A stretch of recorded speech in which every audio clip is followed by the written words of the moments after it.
1 പത്രോസ് 1:7. ആ കാരണം കാരണം അഗ്നിശോധനയെ പ്രാണി വന്ന് കുത്തണല്ലേ പിഞ്ചില്. അതെ, അഗ്നിശോധനയെ അതിജീവിക്കുന്ന എങ്ങനെയാണ്?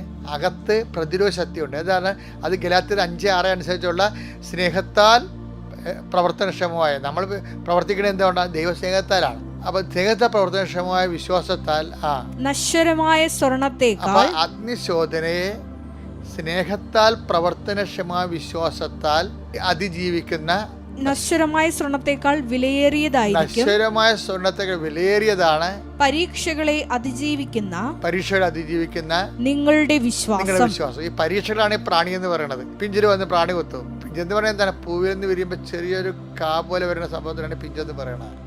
അപ്പൊ അതിൽ ചില സമയത്ത് പ്രാണികൾ വന്ന് കൊത്തുന്ന അഗ്നിശോധന ഉണ്ടാവും. ചില കായകൾ അതിനെ ചിലത് അപ്പത്തിന് അടന്നു വീഴും, ചിലത് അതിനെ അതിജീവിച്ചു കൊണ്ടുവരും.